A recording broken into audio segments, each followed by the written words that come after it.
Future Sense is a podcast edited from the radio show of the same name, broadcast on Bay FM in Byron Bay, Australia at bayfm.org.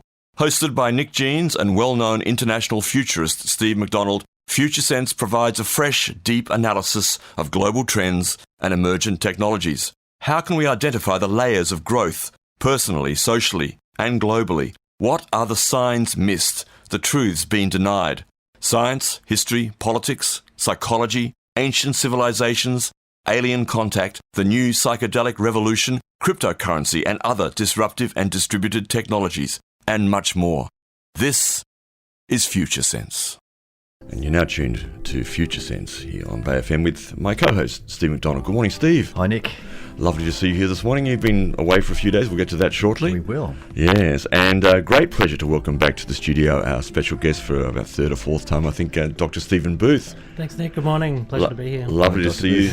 Stephen, Mr. Booth, Boothy as we like to call him at times, is Doctor of Chinese Medicine, acupuncturist, esoteric acupuncturist, transpersonal acupuncturist, and a man with a lot of experience in a lot of those areas. And we'll be talking a lot about energy today in a different way, particularly with regard to where we've all been partly over the last 4 days. These two blokes over here for the whole time, me for half of it. And that's been at the United in Compassion Australian Medicinal Cannabis Symposium in Tweed Heads. An extraordinary event, really, in so many ways. So we're going to be covering a lot of ground to do with this extraordinary plant today.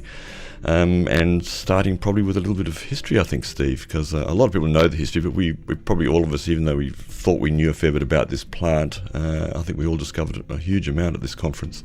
We did. I didn't realise the history goes back so far, and I've been searching for a slide with the detail of it, and have been unable to find that. But some of the speakers were saying that certainly the history or evidence of human and the cannabis plant interaction goes back as far as recorded history. Yeah, and even beyond, written history.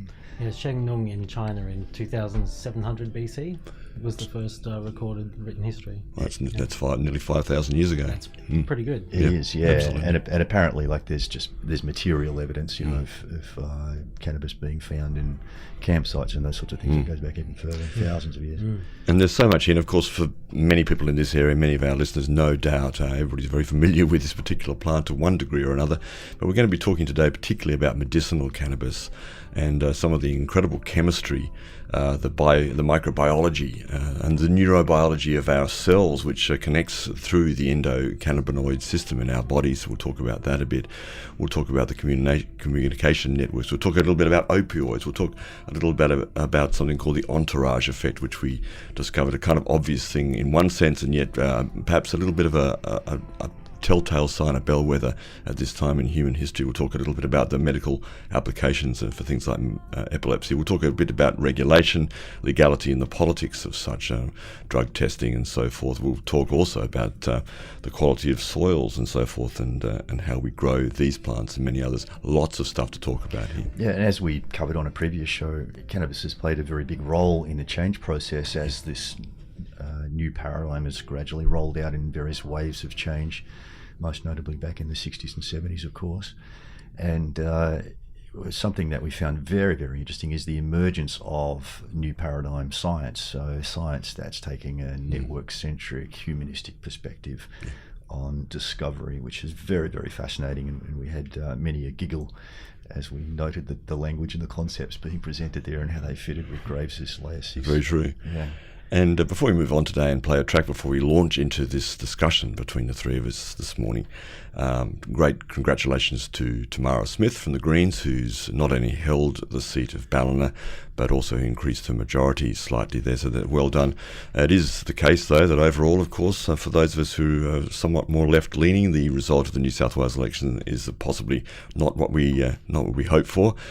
Gladys Berejiklian is back as Premier, and possibly with a workable majority. That's still yet to be determined. The Greens actually dropped 1% of their votes statewide. I think that's an interesting thing. And why? Well, perhaps Sydney keeps Sydney open and other smaller parties took some of that vote. That's probably true. But I think there's some things to be learned from what people actually are focused on at this time. But congratulations to Tamara, and certainly it's a vote for the environment up here in this region, clearly where we are in a bit of a bubble, and it's a good bubble, but yet to extend that those concerns a bit wider, sort of to the place where they possibly should be in our experience. But we're getting there. For all of you out there, strangers in a strange land, you're grokking Future Sense here on Bay FM. And the recreational use of cannabis, of course, has been going on for a very, very long time too. And most people now are pretty familiar with the use. If you haven't tried it yourself, you certainly know people who have, and you know something about it, or you have a particular judgment or an idea about it. But the medicinal use of cannabis is something else, and of course they cross over somewhere, but today we're talking particularly about the medicinal use of cannabis down through time and the current state of affairs with regard to that here in this country. And we do seem to be lagging behind pretty much everywhere else on the globe with regards to medicinal cannabis, despite the protestations, the ideas that might be given to us by our polies who govern us at the moment, as if to say that we actually have a regimen here in this country which is leading edge. Clearly that's not true. That's one of the things I learned from the United in Compassion Medicinal Cannabis Symposium. But of course, as Steve alluded to earlier, the medicinal use of cannabis goes back a very long way. So we're going to do a little bit of a coverage of some of the history, just to update and have a bit of fun with that as well.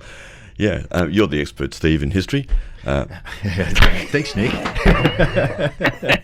I'm delighted to be appointed the expert in history. Yes, you are. But as I was saying just before the break, I haven't been able to track down the slide that I saw on the weekend, which sort of gave the key dates for particular milestones of human interaction with the cannabis plant. But as Dr. Booth was saying before, we know that from Chinese history. Yeah, Sheng Nung in 2700 and something BC was the first person to write down the use of medical cannabis. Yeah.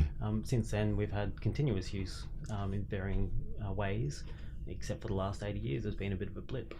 Well, that's the key, isn't it? The last 80 years. I mean, that was very key from the 5,000 years or so of history that was presented at the conferences as a sort of a bit of a backdrop to the discussion of cannabis, and clearly just the last 80 years, beginning in the US with a concerted effort to bring down this substance for political and economic reasons, clearly. Yeah, one of the slides that I do remember from the weekend was just talking about the fact that there's a need to overcome around about 110 years of propaganda, and particularly noting the actions in the US around about the early 1900s, where there were crackdowns initiated against cannabis use and the imposition of a marijuana tax early on. And most of those things seem to be racially oriented. Oh, yeah. So, it was a time where Chinese and other immigrants were coming into the US and creating tension socially, I guess, and the authorities saw the need to try and dampen down their social impact somehow, and one of the ways of doing that was to restrict the drugs that they enjoyed. And of course the rise of jazz via the African American population in particular, and Louis Armstrong was an advocate of using cannabis and got into quite a lot of trouble himself. That's right, yeah. And I'm trying to remember who the quote was from. It might have been there was a notorious character called Anslinger who was a legislator early on in the US. You've got some information. Yes, well, he has post World War II Anslinger, who had testified in the 1930s that cannabis could turn a person into an irrational, vicious, mad dog killer who would engage in inexplicable violence. Now in 1948 he testified that cannabis, or marijuana as it was referred to, led to pacifism and caused the cannabis consumed to be an easy mark for leftist propaganda. You can't have it both ways, and become a commie dupe. That's right, and that kind of... Which is true. Which one? That kind of a 180-degree flip has been fairly common in the government spin that's been put on cannabis over the years. And as many of the speakers pointed out, if we look at the full spectrum of human history, the norm has been a very close human relationship with the cannabis plant, and it's only been the last 80 to 100 years or so that's been quite an anomaly, and so most people don't look at the full length of history and consider that, and they think that well, this is some new thing that people are trying to introduce to society, but in fact it's a very, very, very old plant that we've had great use of for a long, long time, and it's just been interrupted, that use, for a short period of time in a relative sense. And in the future, looking back at this time, it probably won't be looked on favourably. Not at all, I'm sure. And it might be worth just explaining to our listeners too what the United in Compassion event was all about, and it was started, I think the first event was in 2014 in Tamworth. This is the fourth one this year, I think. And the driver has been Lucy Haslam, who's done an amazing job, and her personal story is that she is married to a retired policeman who was actually a drug cop for many, many years, and their son Dan was diagnosed with cancer, and he turned to cannabis, medical cannabis, to treat his symptoms, and found great relief from that. And I guess it brought a change of mind to Lucy and her husband, who both had quite conventional backgrounds. Yes, they were very against. We had Lucy on our show last week on the phone, and they were very against marijuana generally on principle at that time. Lucy was a nurse as well, wasn't she? She was a nurse, right. And there were representatives from the New South Wales Nursing and Midwives Association there on the weekend in support. Indeed. Yeah, so their personal story led them to become such powerful advocates, and clearly she has an enormous amount of respect amongst all these world-leading scientists and researchers in this area, that the job that she's done in bringing this issue to the fore and hopefully accelerating where we're at in Australia. Because as I said before, we're actually incredibly behind here in this country, which is a sad tale of, and not the only place in research that we're behind. Yeah, we might look at some of the potential reasons for that later on, but this being the fourth event, I mean, Lucy has got a global reputation now as a mover and shaker in this field in Australia, and she's been able to attract some amazing people from around the world for this most recent event, including people like Dr. Ethan Russo, who's a board-certified neurologist, psychopharmacology researcher and director of research and development at the International Cannabis and Cannabinoids Institute in the USA. And I think he spoke every day, and his talks were an amazing array of up-to-date information about cannabis research and the use of cannabis. Another interesting speaker was Dr. Dedi Mary from Israel, principal investigator, Technion Israel Institute of Technology, from the Laboratory of Cancer Biology and Cannabinoid Research, and they're doing some really leading-edge stuff in Israel. I was blown away. I don't normally go to scientific conferences as such, and I was delighted to see the complexity of the science that was being presented, and how it really had a lot of it is moving beyond the modern scientific industrial paradigm into new paradigm science, which very is high caliber, wasn't it? Yeah, absolutely. Very, and exhibiting all of the properties that we know human consciousness is adopting in this new layer that's emerging, of network-centric thinking, looking very closely at the relationships between things and not just the material aspects of the things themselves. Indeed. Very, very interesting stuff. Yes, well, we all saw that analogue of the change process in the relationship to the plant and the research that's going on to this particular plant. And of course, there's so many amazing plants on this planet, but cannabis does seem to be somewhat unique, well, very unique in many ways, besides the applications that we know it for, both recreationally and medicinally so far. The actual complexity of the plant really blew me out, and most people would be familiar, of course, with THC and CBD, some of the phytocannabinoids in the plant. There's currently 144 phytocannabinoids that they've identified in the plant, which is it's a lovely number, isn't it, Stephen? We do like that number too. Kind of my favourite number, 144, a bit of a magic number there, part of the Fibonacci series and other things. They may find others, but we both kind of got twigged by the fact that there's 144 of them. Yeah, and so many other chemicals in there that are useful, the terpenes and terpenoids. The terpenes and terpenoids, an extraordinary, and I didn't know anything about this, and for those who don't know, a layman's take on that, the terpenes and the terpenoids are the chemicals, the molecules which actually create the aroma and the particular characteristics of a flowering plant. And have very strong medicinal benefits on their own. There was that Kimura et al. 95 study that showed limonene was very effective in treating severe depression. And actually, after a week of ambient exposure, just pumped into the air, that 7 out of 12 participants in that small study no longer classified themselves, or no longer were able to be classified with severe depression. And that's essentially, folks, just the fragrance of lemons. Yes. Limonene is in those citrus fruits and other places, and also in cannabis as one of the terpene profiles, and that has a direct effect on depression. So get out your essential oils. Get out your essential oils. This is really the basis of aromatherapy we sort of were given to the other day. I suddenly realised that with this chemistry around terpenes.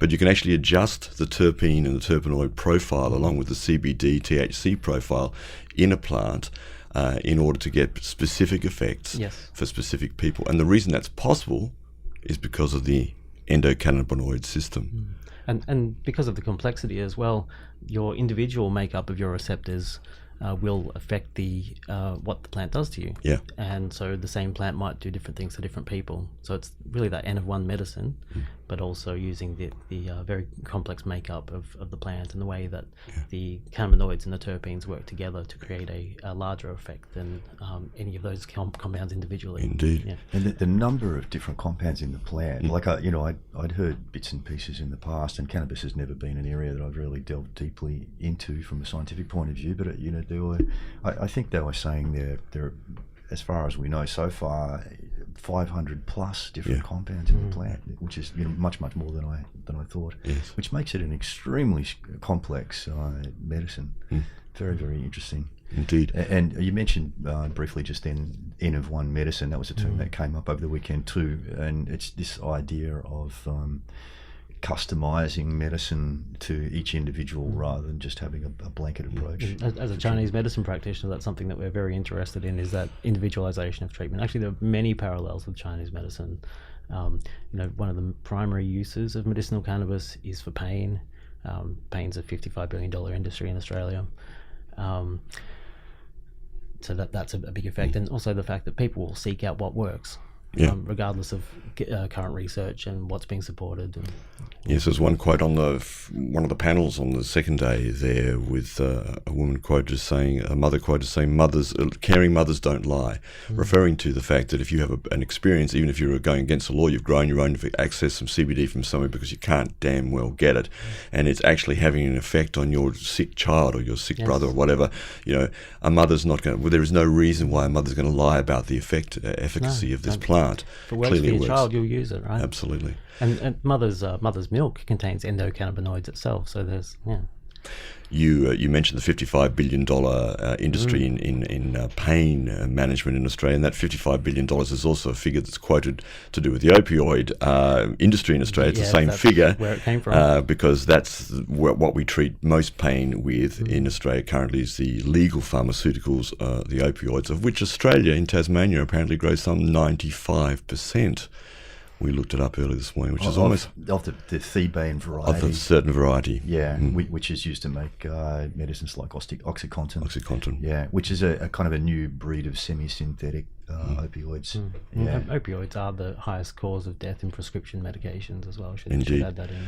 And we all learnt amazingly that the opioid system in the body, which receives those opioid drugs, pharmaceuticals that have been created, and the endocannabinoid system, which we'll come back to shortly, are related somewhat. And in fact, the use of medicinal cannabis for an opioid user, particularly someone who's addicted to opioids, there's fantastic research of the very quick and safe minimization of the use of opioids when cannabis is introduced. So the two can work together. Yeah, great. And opioids can actually drop down and perhaps even vanish out of a person's need to use them because they're getting the same effect from the cannabis. This is pretty extraordinary, but of course very threatening for the pharmaceutical industry, and you have to argue for our governments here, and feeds into the equation about how we're approaching this in a regulatory and political manner at this time, slowly. Yeah, one of the scientific studies that was presented was looking at the combination of medical cannabis and opioids for pain relief, and they found that very small doses of each doses so small that if given individually as either an opiate or medical cannabis, neither would be effective. But in combination, those two very small doses can provide effective pain relief, which is really interesting. Yes. And they used they were using the term opioid sparing, where in combination with medical cannabis, you could massively reduce the dose. Yeah. And the safety as well, the safety profile of cannabis seems to be much more favourable than of opiates, of course. Yeah, absolutely. Yeah. And we'll come back to the safety profile because, of course, many people talk about issues such as the testing, roadside testing for marijuana use for THC in the system, and that's a contentious issue. We'll come back to talking a bit about that today as well, and some of the suggestions about how we can more intelligently approach that particular topic, too, especially in this era of pill testing. The conference, by the way, was hosted by, emceed by, and presented on Thursday by the wonderful Dr. David Caldecott, Irishman, incredibly funny chap, incredibly intelligent, and himself kind of in the front line at the moment, as you would be aware, as the commentator often on the pill testing issue in particular at the moment. He's been one of the main drivers of the pill testing issue in Australia. Yeah, and amazingly, I think he got the first legal trial of pill testing happening in the ACT at the Groove in the Moon Festival. You're tuned to Future Sense with Nick Jeans and Steve McDonald.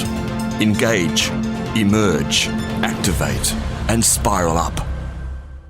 You are tuned to Future Sense. It's 9:41 here on Bay FM, and we're talking cannabis today. And we are. A bit of a joke here and there for some of the songs. That was What If God Smoked Cannabis, which was from Bob Rivers, although that was clearly not Bob Rivers singing there. But the joke aside, we're talking some serious science here as well, and let's delve a little bit into the endocannabinoid system. Yeah, this is the one, perhaps the biggest surprise that I got over the weekend was just understanding how much the endocannabinoid system has an impact on our body generally, and the fact that it's spread right throughout the body. I mean, I only, like most people out in the general public, I'd heard little bits and pieces about the fact that we've got cannabinoids that are naturally occurring in our body, and they're in mother's breast milk and those sorts of things. But I just didn't grasp how important this system is to our body and what a massive impact it has on the body. Yes, it's spread right throughout the body, and it plays different roles in different parts of the bodies and different tissues and things. I think one of the functions that was most commonly discussed on the weekend was in the nervous system, how where you've got two nerve cells talking to each other through a synapse, and the process of electrical and chemical signals being sent across the synapse, and it's actually the endocannabinoid system which moderates the strength and duration of the signals, the chemical signals. So one side of one nerve cell will release something like glutamate or some neurochemical that's like a messenger molecule that's traveling across and sending a message to the next nerve cell, and then once that there's been an adequate reception of the actual message, it's then the endocannabinoid system which swings into play and sends cannabinoids back across the synapse to the origin of the signal, saying, okay, that's enough.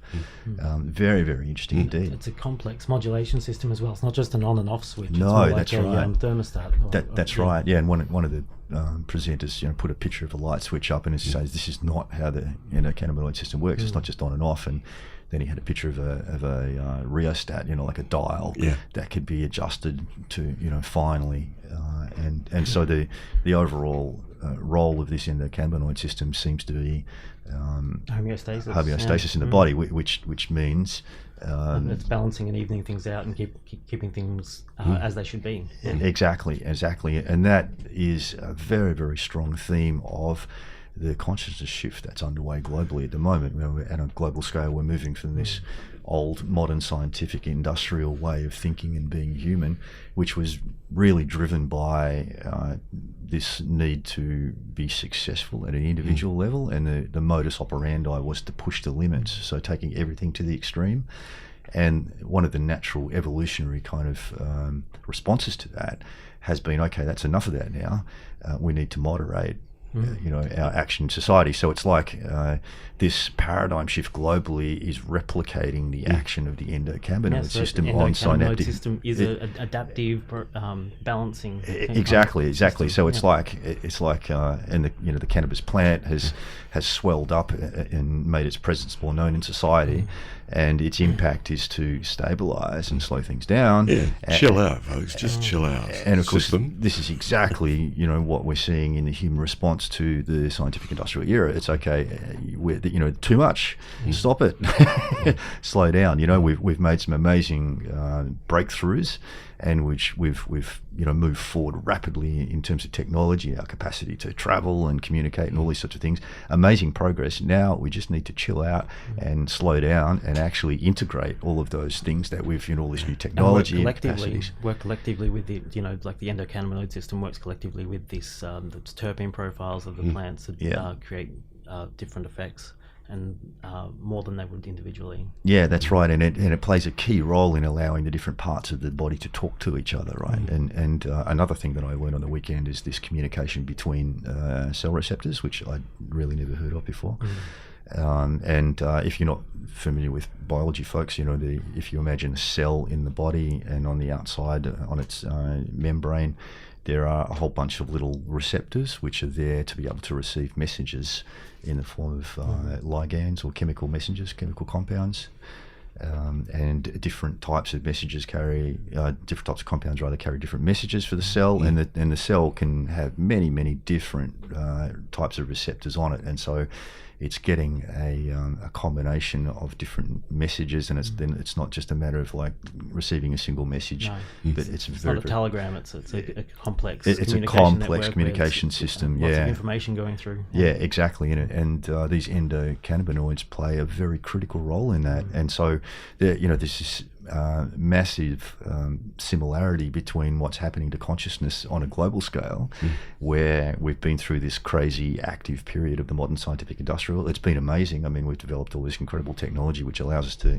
speak on the radio around the world and have podcasts and those sorts of things, and now just in the natural flow of things, it's time to actually slow down, come together, speak to each other, take stock of what we've achieved during that era and integrate it, because if we just keep running the way that the modern scientific industrial era ran, then we're going to burn out and blow out.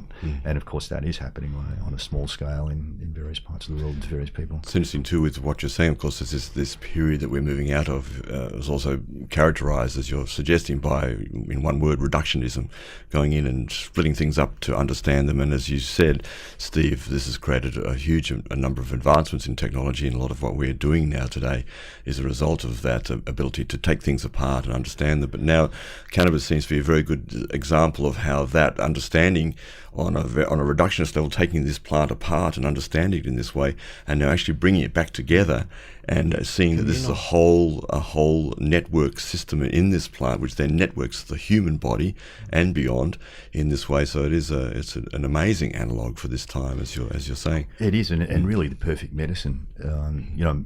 I mean, I see human progression through the paradigms and through these layers of consciousness as a very natural process, and it has its patterns where it swings towards individuality and changing the world, and then back towards community and changing ourselves. It's all part of a natural rhythm.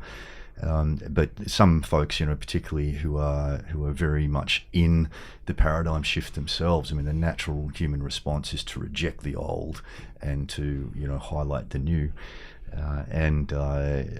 Sometimes you hear people even saying that the old way, the modern scientific industrial way, is a sickness that we need to cure. And if you did want to take that particular perspective, then cannabis is like the perfect medicine. It's a cure for the modern scientific industrial mind. That's good. Yeah. And there's that entourage effect as well, which is that communal effect of the chemicals.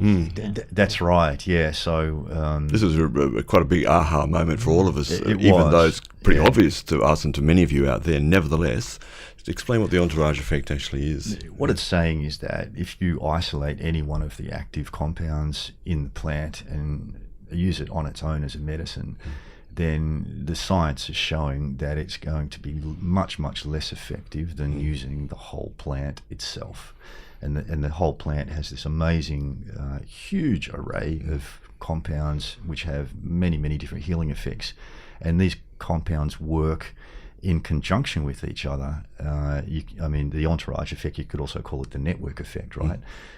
Because rather than having one isolated action, you've got a very, very complex combined action with many, many different players, which provides a much richer result and a more effective healing outcome. And of course, as was also talked about at the conference, the synthesization of some of these particular compounds, like synthetic THC or CBD, is problematic in a number of reasons, in a number of ways, because of this very thing. Yeah, worse than useless. Yeah. Yeah, that's right. Yeah. So, the key message was that using the whole plant is really the most effective way of applying it. The other thing in that green layer 6 is the anti-inflammatory effects. So it's putting out fires, but it's also balancing. So it's shoring up your entire energy system, ready for the next quantum leap or the next stage in healing. Yes.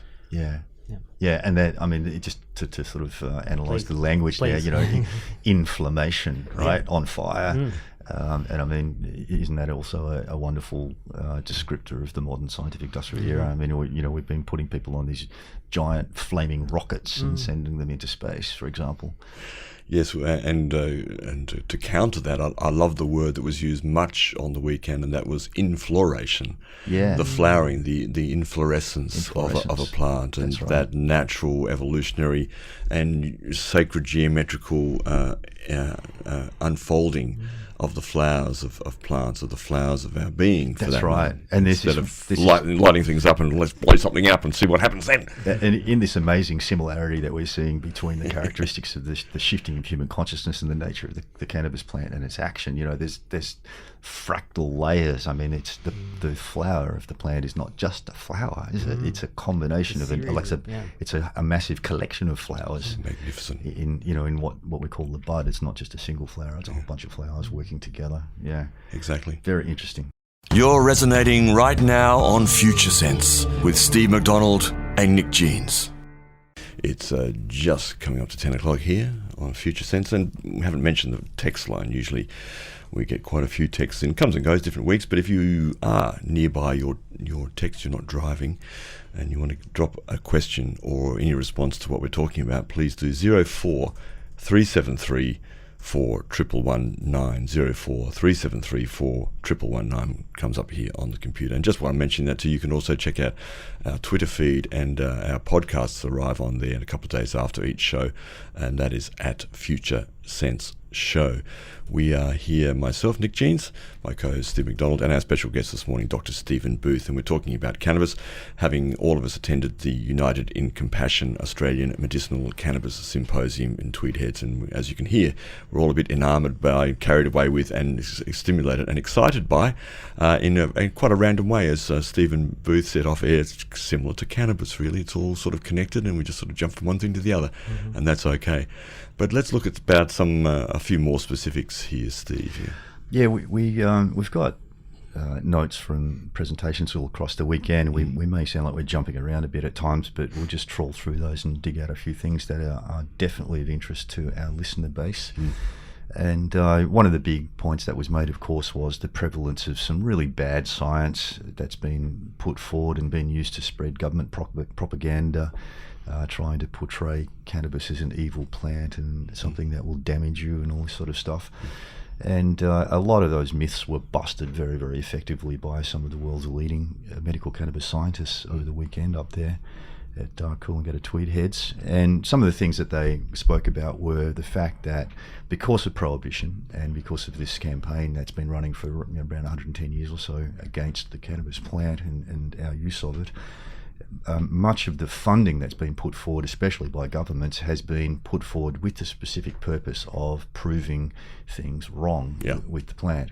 And so that kind of skewed science, we're seeing a lot of that at the moment and over recent years, and not just in this field but across all science, really. People who say that we'll fund the research, but we'll fund the research to prove this. And then once we get the data, we'll interpret it in a certain way with our tactical framing. And exactly. Yeah. Yes, we'll interpret correlation as causation, for example, when it's not. Exactly, and a couple of the speakers had a wonderful slide just to make that point, that just because things occur at the same time, it doesn't mean that they cause each other. And one of the main examples they used was a correlation between ice cream sales and shark attacks.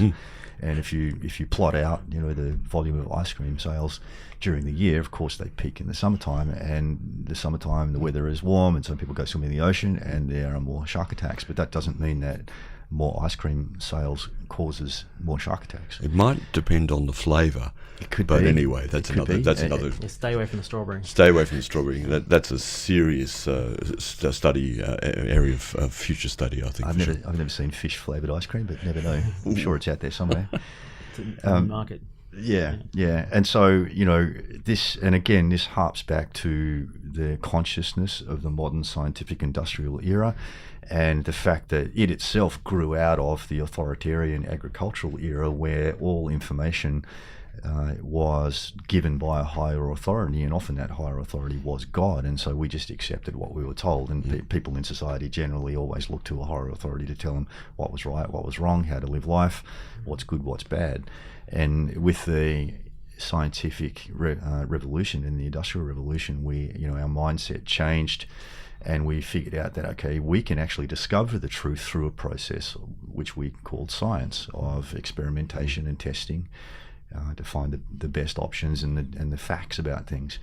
And then the modern scientific industrial mindset being what it is, and having this idea that it could create and craft things rather than having to rely on somebody else to provide or tell, would often put its own spin on things in order to achieve whatever outcome it wanted to achieve. And that, of course, has happened to science.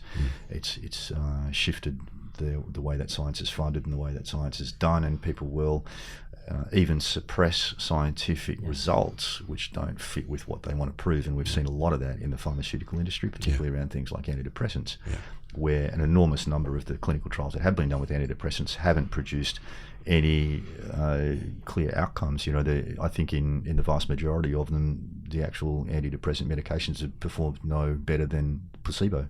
And many of those scientific studies were never published in journals. They were kind of put in the bottom drawer and say, well, we won't talk about that one.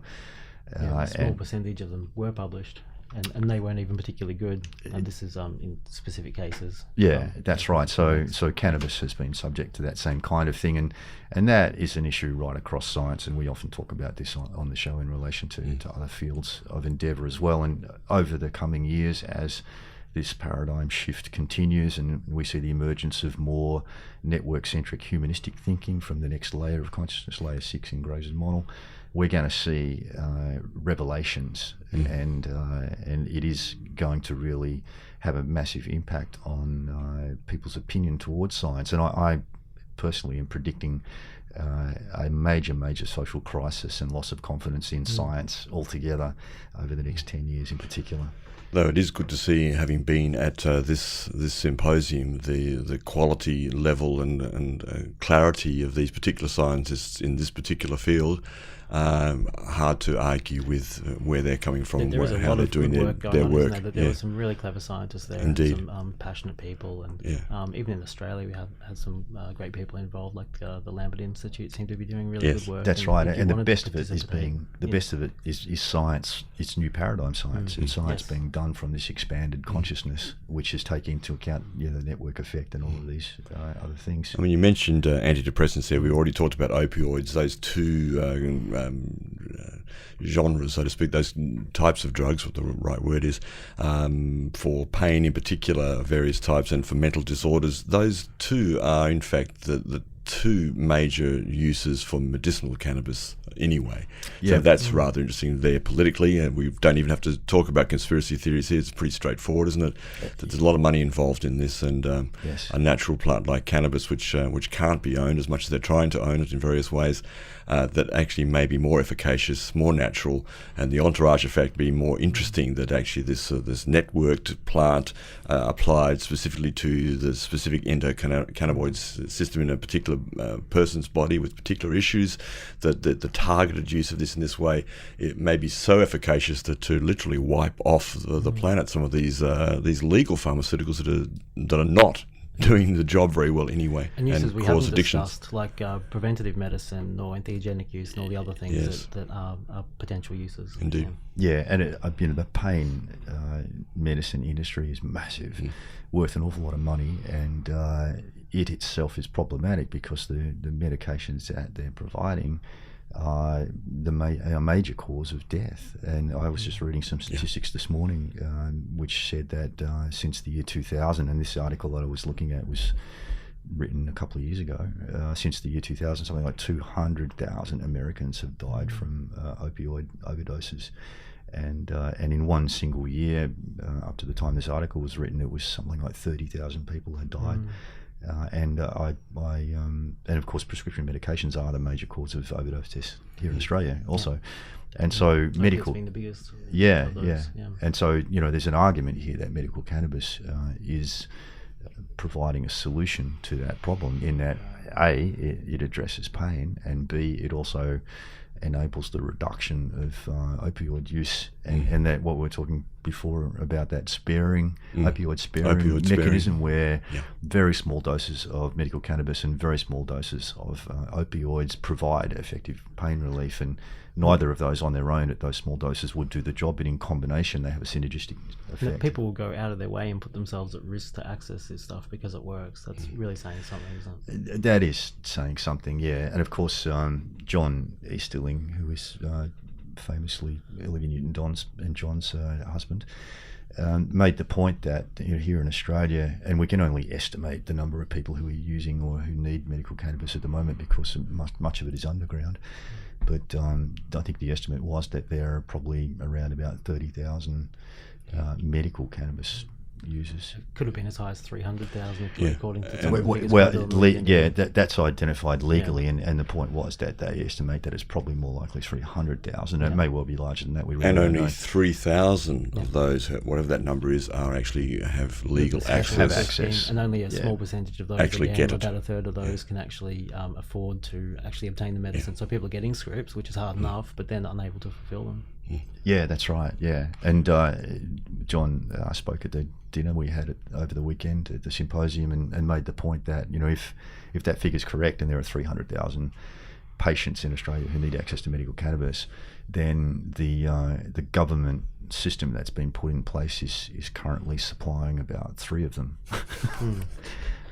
Which is ridiculous. And it was the other thing that became really clear over the weekend is that the process that has been put together by the Australian government for the introduction of medical cannabis has really been designed to fail. I mean, it's compared to what's happening overseas, it's a ridiculously bureaucratic system which is full of obstacles. It's not working very well at all, and it really has been designed to fail. And it's very hard to resist thinking that, Australia is one of the largest suppliers of opium poppy products. In fact, the only 3 countries in the world that are legally allowed to grow medicinal opium poppies are Australia, India, and Turkey, which we just discovered this morning. So obviously, there's a very large investment in the legal growing of poppies for opiates, and both in this country and around the world. So there's a lot of money involved there. There's a new crop somewhere they could find. Yeah. And clearly medical cannabis, if you're an executive in one of these big pharmaceutical companies, you would see medical cannabis as a major threat to your market. Something that not only replaces the pharmaceutical pain relief medications, but also is instrumental in allowing people to reduce their use of those things. It just is a massive business threat, in terms of profits. Well, we saw frustrated doctors over the weekend who had their patients on 11 or more pharmaceutical products for a range of different conditions and symptoms that would have may have been treatable with cannabis. Absolutely, and I've got a slide up here from one of the talks over the weekend which just looks at the various conditions in clinical practice that medical cannabis is being used to address, and this is in rank order in terms of the most common down to the least common, and the by far the most common application of medical cannabis globally is for pain relief. There's no doubt about it. It stands out. And then second is for cancers. And interestingly, they had a panel of some of these very senior researchers from around the world and David Caldecott, the EMC, asked them to give a rating between 1 and 10 as to how confident they were that cannabis could or may at some time in the future be proven to cure cancer.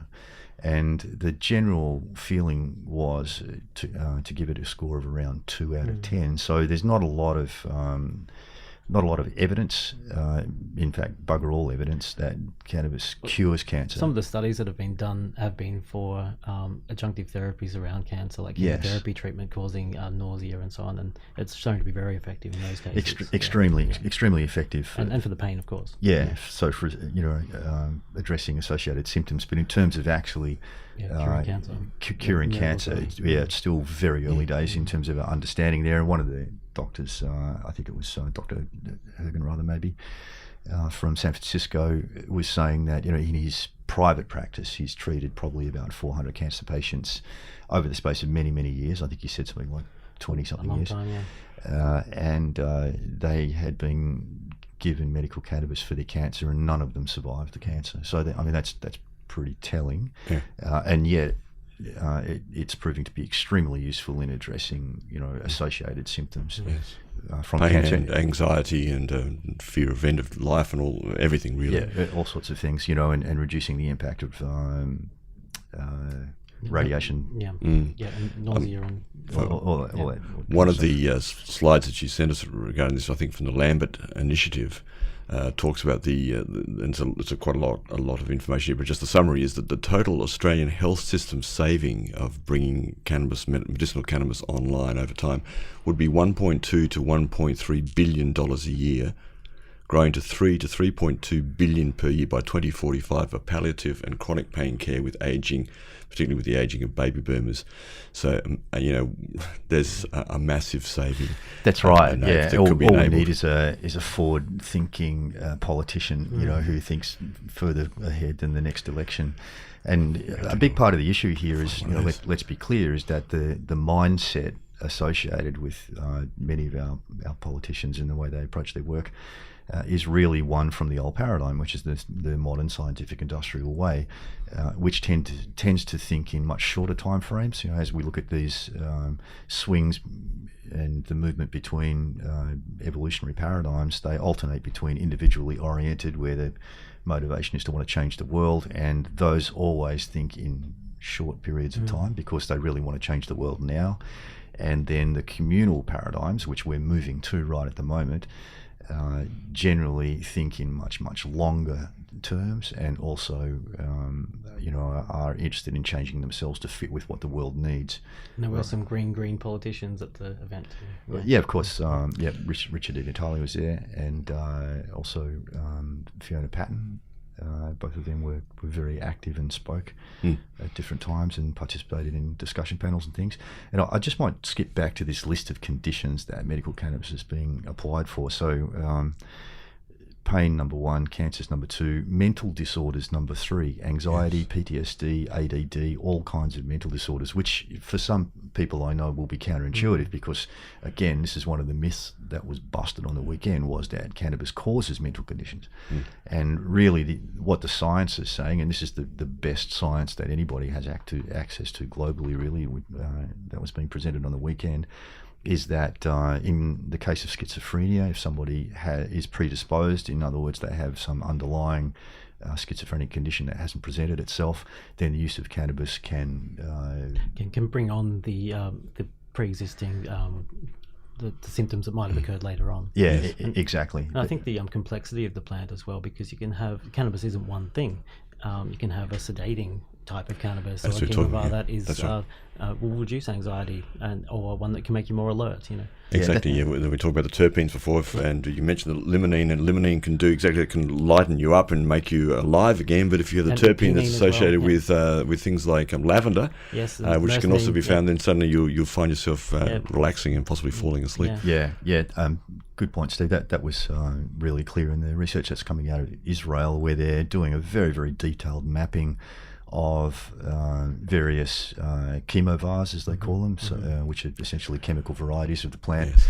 You can't say species of cannabis. It's not the protein. You can say chemovars. Yeah. That's right. Apparently, it's not species, but strains. Strains. Is the word. Yeah, Thank you. one of the researchers made Thank the point that we very commonly talk about different cannabis strains, but in a technical scientific sense, they're not actually different strains. I think, and correct me if I'm wrong, I think they said there are really only two strains, which is the sativa and indica. And possibly the hemp strain, hemp species as well. But now it's becoming less relevant because we are interbreeding, I suppose, you could say, the various species and strains or chemovars to create new ones and more selective. So we'll have a big library of different plant compounds. That's right. And they also spoke about what they called land races, which is where you take the same plant and put it in a different country under different environmental conditions, because and it's it'll such an develop. adaptive plant. It'll adapt to. They talked about the plasticity of the plant makeup, that you can change it very easily. Exactly. And the point I was working towards there was that one of the things that's complicating the research is that you can get such a massive difference from one plant to the next. And one chemovar to the next, and different content levels of the different cannabinoids and terpenes. And so what they're finding in the research is that a certain plant is good for certain medical conditions, but you take a different plant and it actually doesn't work, but it will work for other things. And so, for different people as well, because those are just tendencies for different individuals with different endocannabinoid receptor levels. Yes. That those same plants will work differently for them. Yeah. And there are so many different variables. So, the number and type of different cannabinoid receptors that the individual has, the different enzymes in the body which are associated with the metabolism of the various compounds, the fact that the plants themselves can have different levels of the cannabinoids and terpenes, and so are going to be acting in different ways on the receptors and with the enzymes that you have in your body. So what it's leading us towards really is very customized, individual-oriented medicine, which I think is probably the next step. I mean, this change that we've been talking about in the science and in the medical application, which is very network-centric and looking at how things are connected, how they talk to each other, and how when we work with all of the different individual parts of the system, we can affect the system much more with much greater impact and bring balance. And this is a very layer 6 postmodern perspective on science. And then I think the customization thing, I'm not sure if it's going to come. It's more likely to come in an individually oriented paradigm, because it's about individual customization, and we're probably going to see that emerge on scale with this big leap to second tier consciousness and layer 7, which is individually oriented. Seeing some things in the recreational area in the US where the recreational cannabis, the branding of it is becoming very specific. You'll have the skaters brand, or you'll have the musicians branding. So it's becoming more individual again now. Absolutely. In that way. Yeah, and so I think what I've seen is in late stage scientific industrial thinking, we've seen some of this fairly sophisticated individual customization emerging, and the next big wave of that ought to come with the 7th layer. Very specific and individual. And also the other thing that ought to be unlocked when we make this leap to second tier is the multi-dimensional, interdimensional aspects of medicine, where we're actually entheogenic aspects and beyond. While I think of it too, when you're talking about the specificity of the plant and the quality and so forth, what was also interesting to all of us was what was revealed, that the cannabis plant also, like many other plants, but certainly particularly this plant, has the capacity and does draw up from the soil heavy metals or other impurities that are in the soil. So this brings the whole issue of where you grow and how you grow it, especially when it's coming down to medicinal cannabis, to the fore. I think that was very important. As we know, the soil quality on the planet is pretty screwed anyway.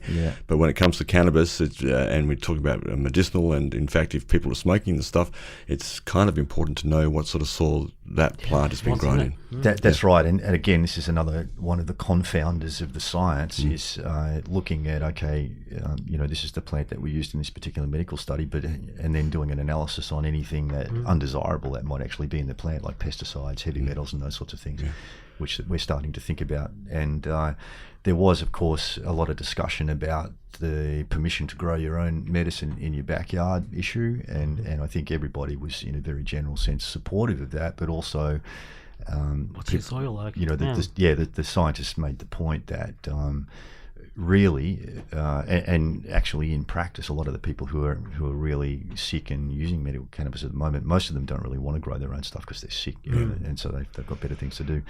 And so there is a strong argument for the medical standardization and the production of plants, that are grown under very set conditions, known chemovars, so we really know what we're getting, and then we can specialize with the application of certain plant chemovars to treat certain things, and knowing what we're getting and being able to control the dosage more effectively, and knowing that they're not contaminated. There were people there talking about the responsiveness of the plants to an individual as well, so you might be able to sit with your plants and have them communicate with you. Yes, we'll come back to that too. We'll come back to that. Okay. But just I know Nick's itching to press buttons and make things happen here, but just one more point before we do that, is that in our region here, in the Byron region, it's an old banana growing region, and the soil is greatly contaminated in many parts of the Brunswick Valley with all of those chemicals that were sprayed. And even like I came into the area roughly about 10 years ago, and there was still crop dusters spraying banana crops close to Mullumbimby at that time. That's right. Yeah. And so that's something to be aware of. If you did want to try this at home and grow your own plant, is just be wary what you're putting the plant in terms of soil and the potential contamination. And it's a very good plant for sucking up contaminants from the soil, and then you are going to ingest that if you're not careful. It's a good argument for regulation, isn't it? Absolutely, it is, yeah. For all of you out there, strangers in a strange land, you're grokking Future Sense here on Bay FM. You are tuned to Future Sense, and you're with Steve McDonald, myself, Nick Jeans, and Dr. Stephen Booth, our special guest here this morning. We're talking about the cannabis symposium that we were all at over the weekend from Thursday through, and we will come back to your texts too. There's quite a few of them now. We'll come back at the end of the show because we still want to cover some of the other things that we wanted to do. Steve, you want to? Yeah, we've just got a massive amount of information. Interesting information from this conference, and not enough time to really get through it all. But I started a couple of times to go through this list of conditions that were reported as being the most common things that medical cannabis is consumed for, and I'm just going to run through the whole list now really quickly. And this is from the most common application, which is pain, through to the less common ones, and they're in rank order of commonality of usage. So pain, cancers, mental disorders, gastrointestinal disorders, insomnia, autoimmune disorders. In one line here, we've got epilepsy, autism, Tourette's, dystonia, tics and tremors. And then neurodegenerative disorders, things like fibromyalgia, dementia, migraine headaches, harm reduction as an alternative to opioid use, spastic disorders, glaucoma, skin diseases, AIDS, and other infections. So that's very, very broad, as you can see there. And the same presenter talked about optimizing the clinical effects of the medicine, and the key variables that need to be considered and controlled are the method of administration, the frequency of use and the dosage, the different ratios of the various compounds, and they, in very, very simplistic terms, they've sort of come up with 3 types of cannabis, and that is THC heavy, balanced THC CBD content, and then CBD heavy. And that's a massive generalization, because I think that, as I said, there's 144 and probably more that they haven't discovered yet, different cannabinoid compounds in the plant. So not to mention the terpenes, but that's a good basic analysis. Just all those 3 just basic sections, simplified generalization. Another key variable is the nature of the THC, whether it's carboxylated or decarboxylated. So in its natural form in the plant, it's actually an acid, THCA, and then through the application of heat, it can be decarboxylated, which means a little bit of the molecule flies off, and it actually makes it into THC as we know it. And I think there are some conditions where THCA is more effective than THC, and mostly THC is seen as the most effective variant of the compound. Definitely different effects between THC and CBD heavy. CBDs tends to be used for more anti-inflammatory type effects, because the receptors are in different places.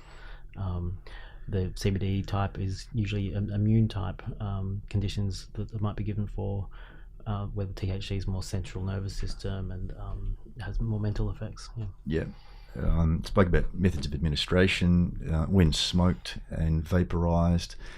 the bioavailability can vary greatly, actually, but it's generally there's less of the compounds getting into your system through smoking as compared to some other methods of administration. But a much faster action, though. That's faster action. That's the balance. the trade-off. The trade-off. Almost an instant action. Depends on your smoking ability, if you're going to inhale or hold it in. Or it's a skill-based thing. That's right. The presenter said, it's very hard to really give accurate information because there are so many variables. As you said, it depends on how you smoke it. Like if you're an experienced smoker and you know how to kind of hold it in for a while and you're comfortable with doing that, but if you cough and splutter and don't get much of the smoke down, then it's not going to be effective, is it?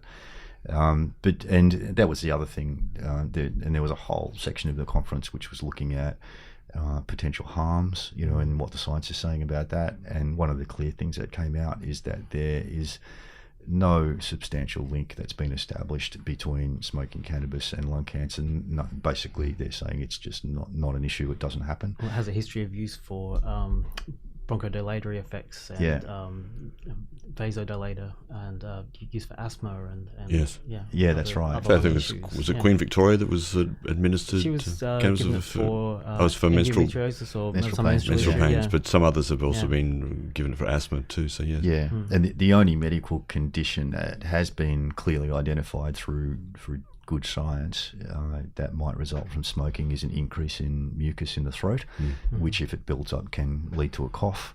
But the or mixing it with tobacco. Mixing that's a completely different story, and then you start or to alcohol or you other suffer compounds that make it so obviously you suffer the harms of tobacco in that case. But in the case of smoking cannabis on its own, basically they said it's quite safe. Except maybe for your civil liberties. What's that? Except maybe for your civil liberties. Except from a legal point of view.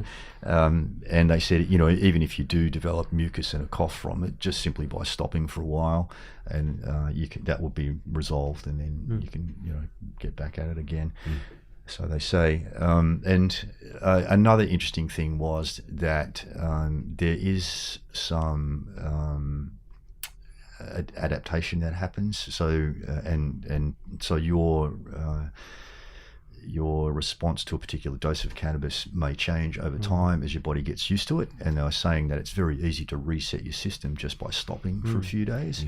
And very, very quickly the endocannabinoid receptor system resets itself, and then it's like you're starting afresh again just after a short break. In general, that was a therapeutic approach. Was just common sense. Start low, go slow. If it's working, add more. If it's not, stop. That kind of thing. That's right. Yeah, and that was the sort of mantra, wasn't it? That cannabis is a slow medicine. Yes. And the idea is to start with small doses, and if you don't get a response, then slowly increase the dosage.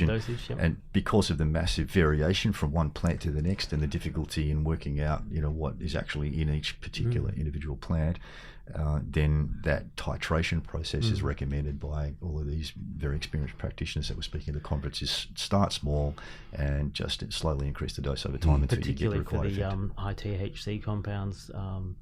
For people that had never tried anything like that before, they might be put off if they are getting a psychoactive effect. So they start slower and that's right. Slowly increase. Let's move on. Last little bit of the show today is 25 minutes to 11. Coming up, of course, at 11 o'clock is pregnancy, birth, and beyond.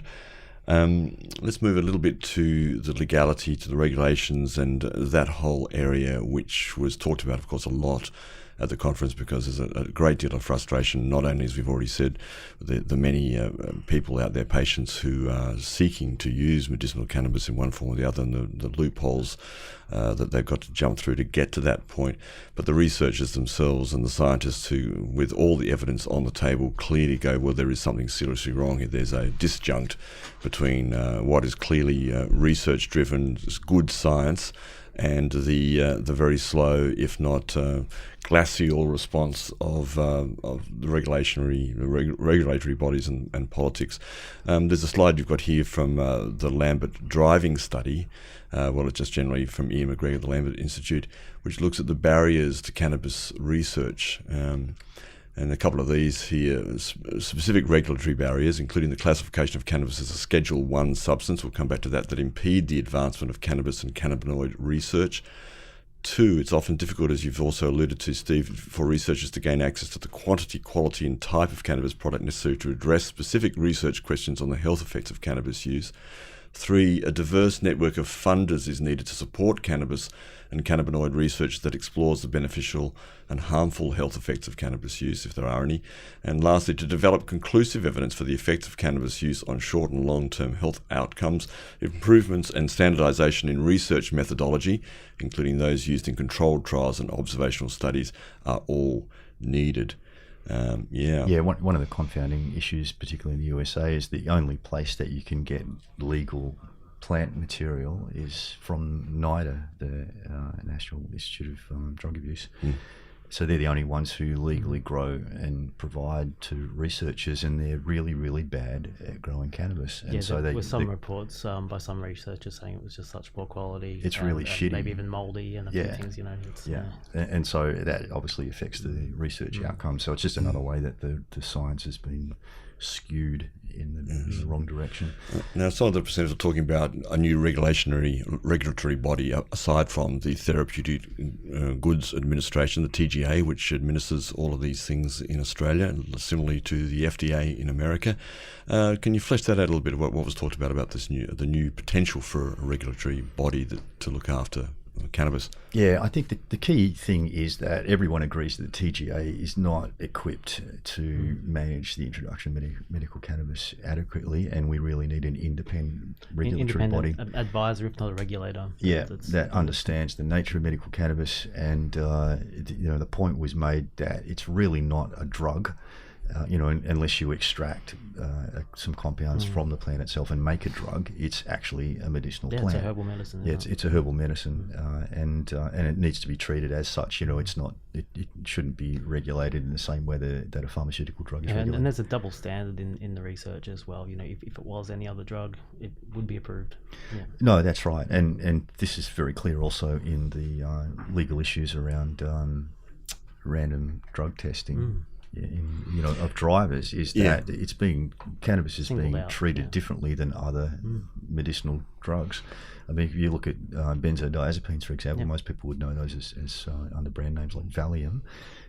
You can take a Valium and go driving, and you don't have to worry about the police pulling you over and charging you with a criminal offence because you've got Valium in your system, and yet it impacts your capacity to operate machinery. There are warnings on the pamphlet and the packet saying don't operate heavy machinery, and so why should cannabis be treated any different than these other drugs? You can dose yourself silly on opioids and then get in your car and go driving, and you're not going to get pulled over and charged with a criminal offence. Why do medical cannabis users get subject to different laws, different approaches?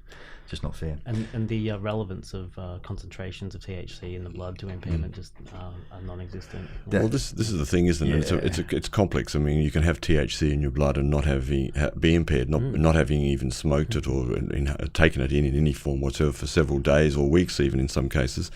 And so it's a very complicated equation. There were several examples cited of where using medical cannabis could actually improve your driving. Yes. For instance, if you were taking it for severe pain and you were driving around with severe pain, you might be more impaired than if you didn't have that pain. Yeah, exactly. And interestingly, the Lambert Initiative is planning a new driving study which is going to focus on whether the use of cannabis improves your driving skills. And there's obviously a case for that based on the research they've done so far. So it's really interesting. It is indeed. Although we do hesitate to add, as you mentioned earlier, to the combination of cannabis and alcohol is clearly not a good combination for driving. Exactly. Anyone is impaired, just get off the roads. And that was a really strong message that came through, was that those two things, cannabis and alcohol, don't play well together, and they'll really mess you up. So it's and whatever you're impaired with, if you're impaired with your emotional state or any consumption of anything, just get off the road, please. Thank you, Doctor. That's right. That's very true. That's my advice. I mean, it would be great, and they did talk about it. Of course, it's scientifically out of reach at the moment. The notion of how do you measure impairment on THC in a person? If you were to do some sort of testing on the roadside, and 97,000 mobile drug tests are done from 2017. The New South Wales government increased it by 3 times at that time. So nearly 100,000 mobile drug testing units are out there in Australia. So it's not going to go away, and we're seeing all sorts of problems with charging someone over this issue. So how do you actually come to a science where you can actually measure impairment of this particular substance? Probably not easily. It's extremely problematic, according to Professor McGregor. And some really interesting stuff is coming out of their driving studies, which will be of interest to our listeners. One of them was that in terms of THC levels that are detectable by the saliva testing units that the police have, there's a particular spike around about the 15-minute mark after you vaporize, in this case, the graph I'm looking at. And then it rapidly drops away. So in the next hour or so. In the next hour or so, and then from around about 4 to 6 hours after smoking or vaping, the levels normally drop below detectable levels according to the testing kits that are being used in New South Wales in particular. And the method of ingestion really affects those detectable levels in the saliva. Yes. If you took a sublingual dosage or one of the spray type applicators, that you could show your full dosage as your detectable amount in your saliva, but if you were to encapsulate your dosage and swallow it so it never touched your mouth, you would not show any THC, where you might actually have a very high blood concentration. Yeah, and the other point that he made was that in the case of edibles, you can consume an edible and you can actually be quite heavily affected by it in terms of your capacity to operate machinery, and yet your THC levels in the blood are actually quite low in the saliva. In that case, and zero in the saliva. Zero in the saliva. Yeah. So I think he was talking about people doing that, like putting oil, for example, in a capsule, so you consume it. There's no oil residue left in your mouth, and you get the full effect of the medical cannabis, and doesn't show up in a saliva test. Very complex stuff indeed. Yeah. We'll just come to some of these texts quickly that you've sent in, folks. Thanks for that. Someone has written in a little while ago, great, about time. This has been known for many eons. And the question is, so is Bay FM going to support this medicine? I think probably overall most of the people in this station would support the proper use of medicinal cannabis, I'm sure. And sponsorship announcements, and stop supporting the neurotoxin alcohol and playing sponsorships announcements for such. I'm not sure where we do alcohol stuff, but perhaps that happens occasionally. So thanks for that. Another text here, the blocking of cannabis by closed-minded political members, I believe, is the pollies getting on their self-righteous beliefs. Those pollies might open their minds to truly research the benefits of if their loved one were life-threateningly sick. These pollies should suck on lemons, as it might make them sweeter. Certainly be more awake if you suck on lemons. There was an example of someone in a high-ranking position that had family affected and had been in support, but just not publicly, and actually spoke out against cannabis, which is really disappointing and confounding. Yes, indeed. We're talking about cancer prevention. There's no direct proof of that, as Steve was elucidating before, but someone has written in and said it's probably more of a cancer prevention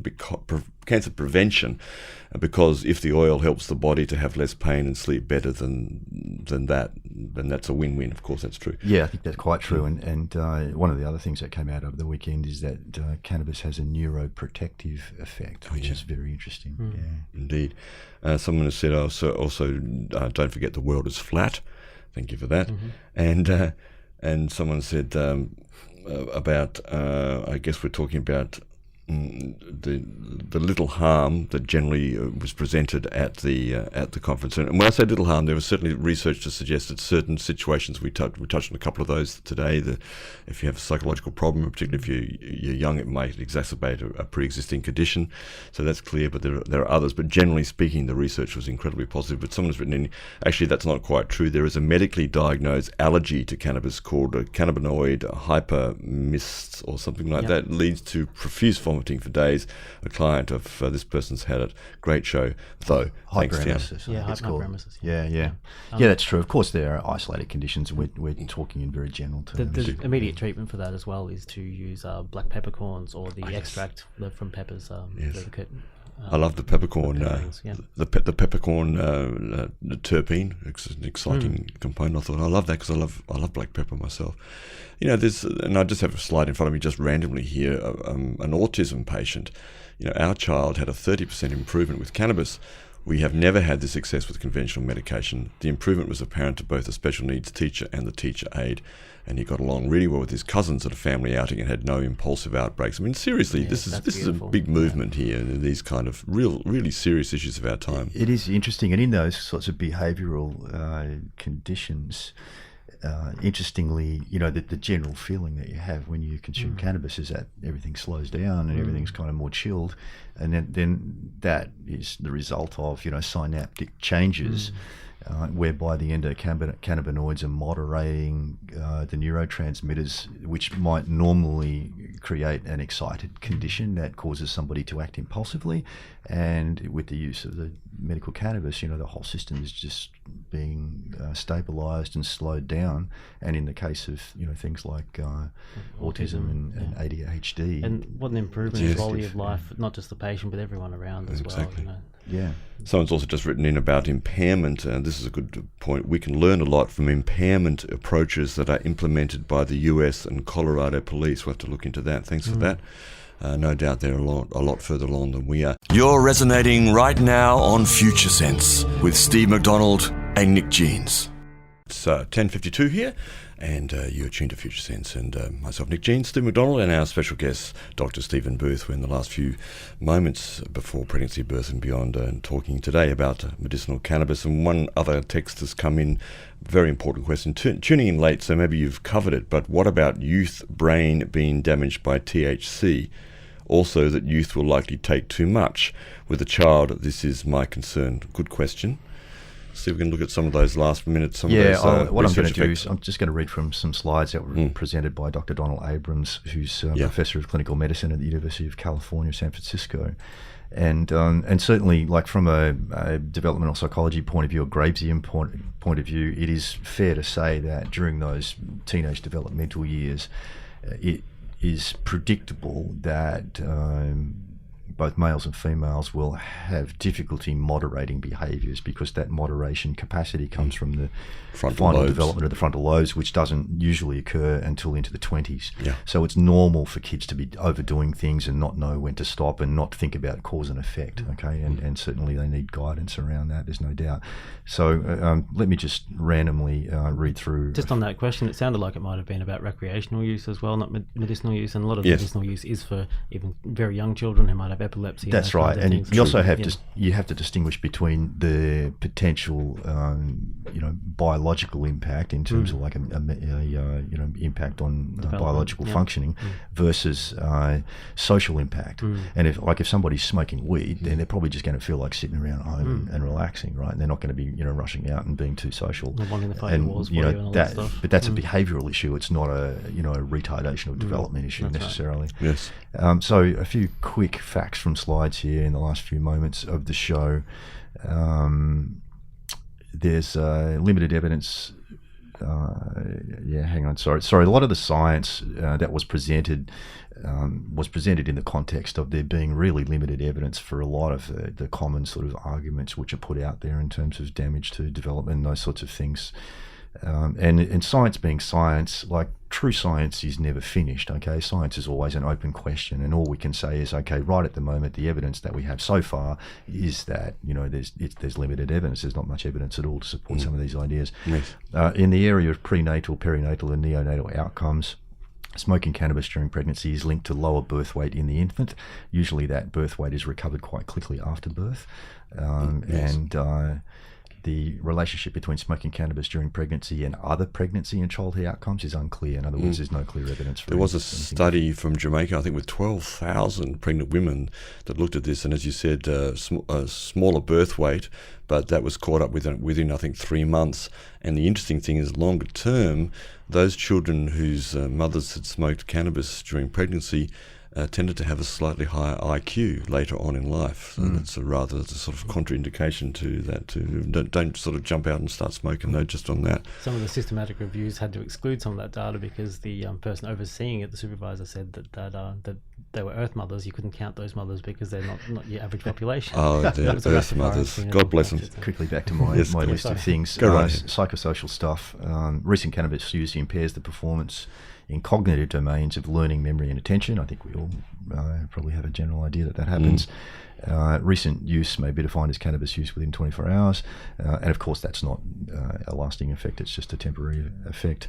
A limited number of studies suggest there are impairments in cognitive domains of learning, memory, and attention in individuals who have stopped smoking cannabis. So that's kind of interesting. I guess the thing there is don't stop smoking cannabis. Cannabis use during adolescence is related to impairments in subsequent academic achievement and education, employment and outcome, and social relationships and social roles. Again, I'd suggest that they are probably behavioural issues that result from the impact of being high, in terms of not bothering to study, not wanting to sit and focus, and those sorts of things. If you're high, That's also a reason why some people use it, is to improve their studying, improve their capacity and lateral thinking, or movement ability. I know people go to the gym using it. Absolutely, and we know, and we talk regularly on this show about the usefulness of altered states in terms of bringing different perspectives. Mental health, there is substantial evidence of a statistical association between cannabis use and the development of schizophrenia or other psychoses, with the highest risk amongst the most frequent users. And as we said before, that they did make the point at the conference that this is related to some kind of pre-existing but not evident condition in the individual, and the fact that the cannabis use can make it come out. So they're not saying that it's creating these conditions in people, but just that it's likely to make it emerge if it hasn't emerged yet. How are we going for time, Nick? That's it, really. Yeah, A couple of minutes before. Yeah. so much good Lots material. more. But we'll post a lot of these things on our Future Sense at Future Sense